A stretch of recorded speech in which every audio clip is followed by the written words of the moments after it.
Hello there and welcome to BNetTV.com. I'm Michelle Sklar. We're here at Mobile Internet World in Boston and I am joined by Cesar A from the Monitor Group, and I guess a division of the Monitor Group. That's right. Okay. It's the Marketspace group within Monitor. So why don't you start off by telling us a little bit about that particular company?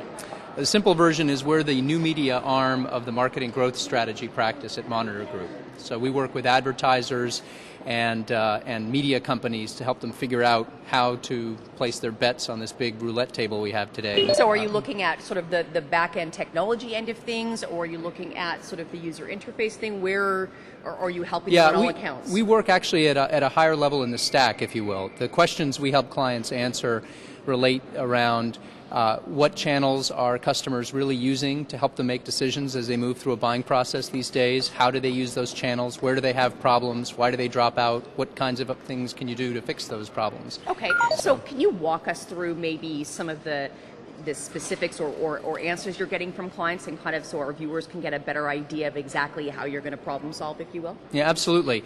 So a very typical challenge we see people struggling with today is experimenting intelligently. You know, figuring out with all these new channels they could use, all these options they have, how do they actually make sense of which ones make sense for them? There's so many, whether it's mobile or video or social networking and everything else. And so the kinds of things that we've helped people do have been to figure out exactly for a given kind of product or a given kind of content where people go to find information about those things, how they use that information, how they interact with each other, and to really fine-tune, as I said before, the bets that they can place on that table to make sure they're taking scarce dollars and spending them intelligently. So let's take, for example, an automotive company. Sure. How would you work with them through this process? Right. So a typical problem they might come to us with would be to say, you know, everybody's always got a point of departure, direction they're already headed. It's rare you get a blank slate to work from, right? Right. So a typical problem they might come to us with might be, you know, we're deploying these new websites for our dealers, but we think that's only step one. What would we do beyond that? What would constitute a world-class strategy for a dealer strategy online for an auto manufacturer? And we would work with them to understand not just changes they could make to a website, but really understand overall what places out on the web they need to participate, how those different sites need to relate to each other to really make it work for a target segment. Right. And then how, even beyond that, how to actually connect those online tools to the offline things they can do, whether it's showroom investments or the convergence of all the different types of Exactly, advertising and marketing, making it all work together. You're going to be speaking at the Mobile Internet World. That's right. Can you give us an overview briefly of what you're going to be talking Sure. about? Our session is called the Anywhere Transaction Model. It's kind of the capstone of an executive summit we're doing today with the Yankee Group. And the gist of it is, if all the sessions before that are all about what's possible, we're sort of about the what's probable piece of this. You know, to give you, there's a famous quote from William Gibson, the novelist who wrote Neuromancer and a few others.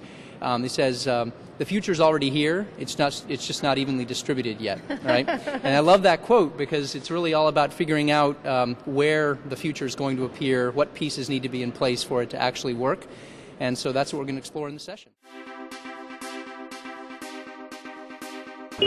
Just in closing here, just to, I guess, sort of give us a last tidbit of information, if you will, what do you think some of those sort of, I guess, missing pieces that are part of what we need in the future are all about? So first of all, I'll say this, you know, in terms of what the future will actually look like, I think what's already happened in e-commerce is actually going to be instructive for what happens with m-commerce. In e-commerce, it turns out that the e-tailers didn't end up taking over, you know, half of all retail sales in the U.S. They ended up taking over maybe 10 to 20%, but very significantly, they influence a big chunk of what's left, right? We all shop online. We all then go offline and come back online to make decisions about what we want to do. I think the same thing is going to happen in mobile, and I think we're going to figure out exactly, you know, what specific pieces of that are going to emerge to make all this happen effectively. So I think it's going to be more of an influence model than an actual takeover model in terms of m-commerce overall. Right on. Fantastic, Cesar. Thank you so much for joining us today. We've been speaking with Cesar Brea of the Marketspace, which is a member of the Monitor Group. We're here at the Mobile Internet World in Boston, and I'm Michelle Sklar for BNetTV.com.